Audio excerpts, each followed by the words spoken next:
Murder ಕೇಸ್ನಲ್ಲಿ lock ಆಗಿರುವಂತಹ ನಟ ದರ್ಶನ್ ಸೇರಿ 13 ಜನರಿಗೆ ಸಂಕಷ್ಟದ ಮೇಲೆ ಸಂಕಷ್ಟ ಎದುರಾಗ್ತಾ ಇದೆ. ಈ ಪ್ರಕರಣದ ತನಿಖೆಯನ್ನು ನಡೆಸ್ತಾ ಇರುವಂತಹ ಪೊಲೀಸರು ಹಲವು ಆಯಾಮದಲ್ಲಿ ಹಲವು ವಿಷಯಗಳನ್ನು ಕ್ರೋಢೀಕರಿಸುವಂತಹ ಕೆಲಸವನ್ನು ಮಾಡ್ತಾ ಇದ್ದಾರೆ. ಹಾಗಾದ್ರೆ ಇವತ್ತು ಮರ್ಡರ್ ಕೇಸ್ನಲ್ಲಿ ಏನೆಲ್ಲ ಬೆಳವಣಿಗೆಗಳಾಯಿತು ಬನ್ನಿ ಅದನ್ನೇ ನೋಡ್ಕೊಂಡು ಬರೋಣ. ಕಾಟೇರಿನ ಸಂಕಷ್ಟಕ್ಕೆ ತಳ್ಳಿದ ಕ್ಷಣದ ಕ್ರೌರ್ಯ, ಡೆವಿಲ್ ದರ್ಶನ್ಗೆ ಇನ್ನಷ್ಟು ಸಂಕಷ್ಟ ಫಿಕ್ಸ್. ರೇಣುಕಾಸ್ವಾಮಿ ಹತ್ಯೆ ಕೇಸ್ನಲ್ಲಿ ದಿನಕ್ಕೊಂದು ಸ್ಫೋಟಕ ಮಾಹಿತಿಗಳು ಹೊರಬೀಳ್ತಾ ಇವೆ.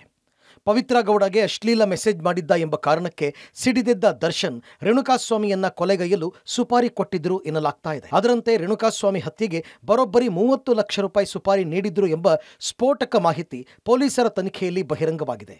ದೀಪಕ್, ಕೇಶವಮೂರ್ತಿ, ನಿಖಿಲ್ ಸೇರಿದಂತೆ 3 ಆರೋಪಿಗಳಿಗೆ ತಲಾ 5 ಲಕ್ಷದಂತೆ 15 ಲಕ್ಷ ಅಡ್ವಾನ್ಸ್ ನೀಡಲಾಗಿತ್ತಂತೆ. ಸದ್ಯ ಆರೋಪಿಗಳ ಸುಳಿವಿನ ಮೇರೆಗೆ 15 ಲಕ್ಷ ಹಣವನ್ನು ಸೀಸ್ ಮಾಡಿದ್ದು, ಇನ್ನುಳಿದ ನಗದು ಸೀಸ್ ಮಾಡಿ ಹಣದ ಮೂಲದ ಬಗ್ಗೆ ತನಿಖೆ ಮಾಡಲಿದ್ದಾರೆ. ಯಾರದ್ದೋ ಕಾರಲ್ಲಿ ಮೃತದೇಹ ಸಾಗಾಟ, ಕುರಿಗೆ ಅಂತ ಕಾರು ಕೇಳಿ ಶವ ಸಾಗಿಸಿದ್ರು. ದರ್ಶನ್ಗೆ ಕಾರು ಕೊಟ್ಟ ಆಪ್ತನ ಗೋಳಾಟ. ಇನ್ನು ರೇಣುಕಾಸ್ವಾಮಿ ಮೃತದೇಹವನ್ನ ಸಾಗಿಸಿದ್ದ KA03 MU8821 ನಂಬರ್ನ ಬಿಳಿ ಬಣ್ಣದ ಮಹೀಂದ್ರಾ ಸ್ಕಾರ್ಪಿಯೋ ಕಾರ್ ಸೀಸ್ ಮಾಡಲಾಗಿದೆ. ಪುನೀತ್ MR ಎಂಬುವರ ಹೆಸರಿನಲ್ಲಿರೋ ಕಾರು RR ನಗರ ದರ್ಶನ್ ಅಭಿಮಾನಿ ಸಂಘದ ಅಧ್ಯಕ್ಷರ ಮನೆ ಬಳಿ ನಿಲ್ಲಿಸಲಾಗಿತ್ತು. ಸದ್ಯ ಸ್ಕಾರ್ಪಿಯೋ ಕಾರು ಸೀಸ್ ಮಾಡಿ ಪೊಲೀಸ್ ಠಾಣೆಗೆ ತಂದು ನಿಲ್ಲಿಸಲಾಗಿದೆ. ಇನ್ನು ಈ ವಿಚಾರವಾಗಿ ಕಾರು ಮಾಲೀಕ ಪುನೀತ್ ಪಬ್ಲಿಕ್ ಟಿವಿ ಜೊತೆ ಮಾತನಾಡಿದ್ದು, ಕಾರು ನನ್ನದೇ, ನಾಗಣ್ಣ ಬಂದು ಕಾರು ಬೇಕಿದೆ ಎಂದರು.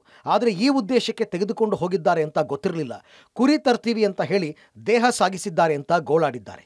ಗಾಡಿ ನಂದೇ ಮೇಡಮ್. ಅದು ಗುರುವಾರ ಆಕ್ಚುಲಿ ನಾಗಣ್ಣ ಅವ್ರು ಫೋನ್ ಮಾಡ್ಬಿಟ್ಟು ಗಾಡಿ ಬೇಕು, ತೋಟಕ್ಕೆ ಮೇಕೆ ಎತ್ಕೊಂಡು ಹೋಗ್ಬೇಕು ಅಂತ ಹೇಳಿ ಕೇಳಿದ್ರು ಮೇಡಮ್. ಅದಕ್ಕೆ ಕೊಟ್ಟೆ ಮೇಡಮ್. ಯೂಶಲಿ ಈ ತರ ಎಷ್ಟೊಂದ್ ಸತಿ ತಗೊಂಡೋಗಿದ್ದಾರೆ ಮೇಡಮ್ ಗಾಡಿನ. ಮೇಡಮ್ ಗುರುವಾರ ಒಂದು ಸಂಜೆ 6 ಗಂಟೆ ಮೇಡಮ್. ನಾನು ಆಕ್ಚುಲಿ ಆಫೀಸಲ್ಲಿ ಇದ್ದೆ. ಬೆಳಗ್ಗೆ ಫೋನ್ ಮಾಡಿದ್ರು. ಫೋನ್ ಮಾಡಿದಾಗ ನಾನು ಹೇಳಿದೆ ಇಲ್ಲ ಆಫೀಸಲ್ಲಿ ಇದ್ದೀನಿ, ವೈಫ್ ಹೊರಗಡೆ ಹೋಗಿದ್ದಾರೆ ಕೆಲ್ಸದ ಮೇಲೆ ಅಂತ. ಸಂಜೆ ಸಿಗುತ್ತೆ ಅಂತ ಹೇಳಿದೆ. ಸಂಜೆ ಬಂದು ತಗೊಂಡೋದ್ರು ಮೇಡಮ್. ರಿಲೀಸ್ ಫಂಕ್ಷನ್ಸ್ ಗಳಿಗೆಲ್ಲ ಇದ್ದಾಗೆಲ್ಲ ಆಕ್ಚುಲಿ ಒಂದೊಂದ್ ವಾರ ಆತರ ಎಲ್ಲ ತಗೊಂಡೋಗಿದ್ದಾರೆ ಮೇಡಮ್. ಬಟ್ ಈ ಉದ್ದೇಶಕ್ಕೆ ಈ ಸತಿ ತಗೊಂಡೋಗಿದ್ದಾರೆ ಏನೋ ಹಿಂಗೆ ಅನ್ನೋದು ಅದು ನನಗೂ ಗೊತ್ತಾಗ್ತಾ ಇಲ್ಲ ಮೇಡಮ್. ನನಗೂ ಆಕ್ಚುಲಿ ಮಂಗಳವಾರ ಬೆಳಗ್ಗೆ ನ್ಯೂಸ್ ನೋಡಿದಾಗಲೇ ಗೊತ್ತಾಗಿದ್ದು ಈ ತರ ಎಲ್ಲ ಆಗಿದೆ ಅಂತ ಹೇಳ್ಬಿಟ್ಟು. ಶವ ಸಾಗಿಸಲು ನೆರವಾದವನಿಗೆ ಹುಡುಕಾಟ, ರಕ್ತದ ಗುರುತು ಇದ್ದ ಟಾಟಾ ಏಸ್ ವಶಕ್ಕೆ. ಇತ್ತ ಪ್ರಕರಣ ಸಂಬಂಧ ಮತ್ತೋರ್ವ ಕೊಲೆ ರೂವಾರಿ ಎಸ್ಕೇಪ್ ಆಗಿದ್ದು, ಶವ ಸಾಗಿಸಲು ನೆರವಾದ ಗ್ಯಾರೇಜ್ ಮಂಜನಿಗಾಗಿ ಕಾಮಾಕ್ಷಿಪಾಳ್ಯ ಪೊಲೀಸರು ಹುಡುಕಾಟ ನಡೆಸ್ತಾ ಇದ್ದಾರೆ. ರೇಣುಕಾಸ್ವಾಮಿ ಕೊಲೆ ಬಳಿಕ ಮೃತದೇಹ ರವಾನೆಗೆ ವೈಟ್ ಕಲರ್ ಸ್ಕಾರ್ಪಿಯೋ ಮತ್ತು ಆಟೋ ಅರೇಂಜ್ ಮಾಡಿದ್ದ ಎಂಬ ಮಾಹಿತಿ ಲಭ್ಯವಾಗಿದೆ. ಇನ್ನು ಶವ ಸಾಗಿಸಿದ್ದ ಸ್ಕಾರ್ಪಿಯೋ ಕಾರು, ಆಟೋವನ್ನ ಮುಚ್ಚಿಟ್ಟು ಮಂಜ ಎಸ್ಕೇಪ್ ಆಗಿದ್ದು, ಆರೋಪಿ ಪತ್ತೆಗೆ ತಲಾಶ್ ಮಾಡ್ತಾ ಇದ್ದಾರೆ. ಇನ್ನು ಈ ಎಲ್ಲ ಬೆಳವಣಿಗೆಗಳ ಮಧ್ಯೆ ರೇಣುಕಾಸ್ವಾಮಿ ಕೊಲೆ ಮಾಡಿದ್ದ ಜಾಗದಲ್ಲಿದ್ದ ಟಾಟಾ ಏಸ್ ಗಾಡಿಯನ್ನ ಪೊಲೀಸರು ಸೀಸ್ ಮಾಡಿದ್ದಾರೆ.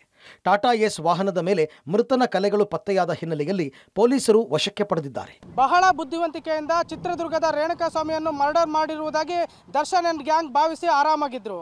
ಆದರೆ ಚಿತ್ರದುರ್ಗ ನಗರದಲ್ಲಿ ರೇಣುಕಾಸ್ವಾಮಿ ಕೊನೆಯದಾಗಿ ಓಡಾಡಿರುವಂಥ CCTV ಫುಟೇಜ್ ಎಲ್ಲ ಅಸಲಿ ಸತ್ಯಗಳನ್ನು ಬಿಚ್ಚಿಟ್ಟಿದೆ. ರೇಣುಕಾಸ್ವಾಮಿ ಕೊನೆಯ ದೃಶ್ಯ ಲಭ್ಯ, ಕಿಡ್ನ್ಯಾಪ್ ಬಳಿಕದ ದೃಶ್ಯವೂ ಸೆರೆ. ಕಿಲಿಂಗ್ ಸ್ಟಾರ್ನ ಮತ್ತೊಂದು ಕರಾಳ ಮುಖ ಬಯಲಾಗಿದೆ.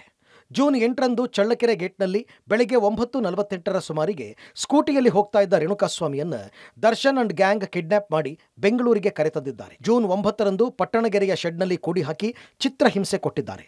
ಪಟ್ಟಣಗೆರೆ ಶೆಡ್ಗೆ ದರ್ಶನ್ ಕಾರ್ ಹೋಗುವ ಮತ್ತು ಬರುವ ದೃಶ್ಯಗಳು CCTVಯಲ್ಲಿ ಸೆರೆಯಾಗಿದೆ.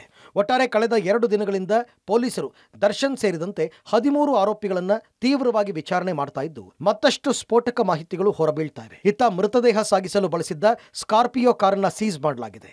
ಶವ ಸಾಗಿಸಲು ನೆರವಾದವನಿಗೆ ತಲಾಶ್ ನಡೆಸಲಾಗ್ತಾ ಇದೆ. News desk, public TV.